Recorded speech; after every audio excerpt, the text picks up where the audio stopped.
माननीय मंत्री श्री बचुभाई खाबर साहेब તેમજ તાલુકા પંચાયતના સદસ્યશ્રીઓ શ્રી પ્રમુખશ્રીઓ ગ્રામ પંચાયતના સદસ્યશ્રીઓ સરપંચશ્રી બહોળી સંખ્યામાં આજે આપણી સાથે ઉપસ્થિત આસપાસના ગ્રામજનો સરપંચશ્રીઓ વાલા બાળકો આપ સૌને આજે આ તાલુકા કક્ષાના વન મહોત્સવમાં જ્યારે આપણા પ્રધાનમંત્રી શ્રી નરેન્દ્રભાઈ મોદીએ એક પેડ માં કે નામ નામનું અભિયાન ચલાવ્યું છે અને એ અભિયાનને વેગવંતું બનાવવા માટે આપણી વચ્ચે સતત મહેનત કરી રહેલા આપણા અહીંના લોકલાડીલા નેતા તેમજ માનનીય મંત્રી શ્રી બચુભાઈ ખાબર સાહેબ ઉપસ્થિત છે ત્યારે આપ સૌ એમને સાંભળવા માટે આતુર છો તો વધુ સમય ન લેતા આપને ફક્ત એટલી અપીલ કરીશ કે આપણો વિસ્તાર એ વૃક્ષો અને જંગલોથી સમૃદ્ધ વિસ્તાર છે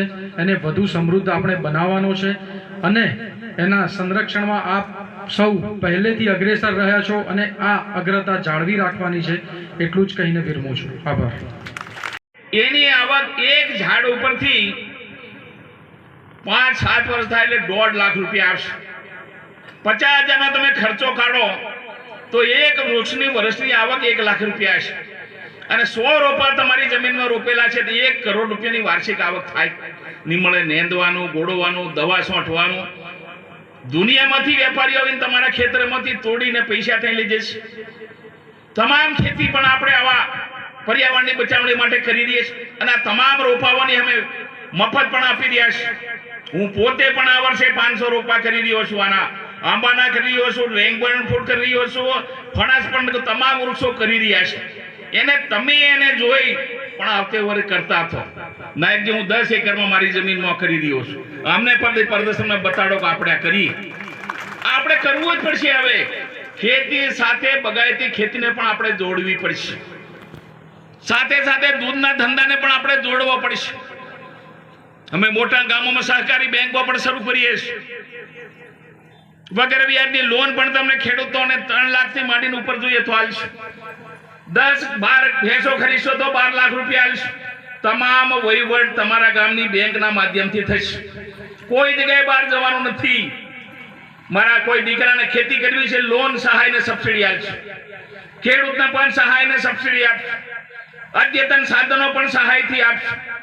ખેડૂત આ દેશનો સમૃદ્ધ ના થાય ત્યાં સુધી દેશ સમૃદ્ધ ના થવાનો દેશના વડાપ્રધાન નરેન્દ્રભાઈ મોદીનો આવનારા 25 વર્ષનો આત્મનિર્ભર સંકલ્પની વાત, વિકસિત ભારતના સંકલ્પની વાત મિત્રો વાતો કરવાથી ના થાય। અમે ધરતી પર કામ કરવા ઉતર્યા છે।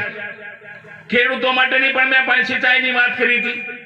આ ગામની અંદર બંને તળાવોની અંદર સરપંચ કઈ છે, એક ઉપરવાળા તળાવ પર, આ તળાવ પર 2 માં ઉદ્વહન સિંચાઈ યોજના કરીને આ વિસ્તારના ખેડૂતોને સિંચાઈનું પાણી 12 માસી મળે એના માટે બંને તળાવમાં 2 કરોડની 4 કરોડની યોજના મંજૂર કરાવીને દિવાળીએ કામ શરૂ કરીએ છીએ। તમારા માટે અમારી સરકાર છે, મોદી સાહેબે આ વિકસિત ભારતની શરૂઆત કરી છે। પીવાનું પાણી આલી પણ નાના મોટા પ્રશ્નો છે મને ખબર છે, પણ એને હોળી સુધી પૂરા કરીને દરેક ઘર શુદ્ધ પીવાનું પાણી મળે એની પણ અમારી જવાબદારીના ભાગરૂપે નિષ્ઠાથી કામ કરી રહ્યા છે। સમગ્ર દાહોદ જિલ્લા માટે પણ ચિંતા કરી રહ્યા છે। કડાણાનું પાણી પણ આ બંને તળાવમાં મેં નાખ્યું છે, પણ મને એનાથી સંતોષ નથી। આ કાયમી સદીઓ સુધીનો વિકલ્પ નથી। જેવી રીતે અમે આ પીવાનું પાણી નર્મદાથી લાવ્યા, બીજી પણ પાઇપલાઇન સિંચાઈ માટેની લાવીને તળાવો ભરીને 12 માસી તમને મળે 3000 કરોડ રૂપિયાની 30,000 કરોડ રૂપિયાની યોજના નવી આ વર્ષે અમે કરીએ છીએ। પછી ખેડૂતો આના માટે અમારો વાંક કાઢે, જેને કઈ જ નથી કરવું એની કોઈ દવા નથી ભાઈ। તમારી જેટલી તૈયારી છે એટલી અમારી તૈયારી છે અને સાથે સાથે કોઈ પણ સમાજનો વિકાસ કરવો છે તો શિક્ષણ સિવાય શક્ય નથી ને નથી। તમારે ઘરે એક દીકરો તૈયાર થયેલો હશે, તમારું કુટુંબ ને પરિવાર તારવાનું કોઈ સંસાધન હોય તો મિત્રો શિક્ષણ કર્યું। આવનારા વર્ષ સુધી મારે 17 કરોડ વૃક્ષો રોપવા છે। 7 કરોડની ગુજરાતની વસ્તી, એની સામે 17 કરોડ આપણે વૃક્ષો રોપીએ છીએ અને એક આપણું આવકનું સાધન પણ છે અને આપણું પર્યાવરણનું જતન પણ આપણે કરી રહ્યા છીએ। આ મકાઈ ડાંગર કરીએ ને એના કરતા હારામારી આ ખેતી છે. 150 રૂપિયા મણનો ભાવ છે નીલગીરીનો. ફોજી સાહેબ, રોપાય કે નહીં રોપાય?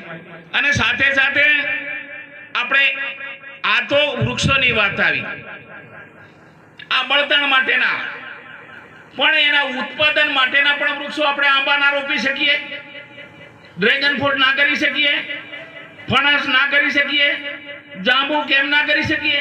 આ બધાનો ભાવ આવતે મહિને કેરીનો ભાવ 1 કિલોનો 1000 રૂપિયા છે. આ ગામમાં મને લાગે નાયક સાહેબ મારા બધિયા ભાઈએ 801 રૂપિયા આંબા રોપ્યા છે. તો આપણે નહીં રોપીએ?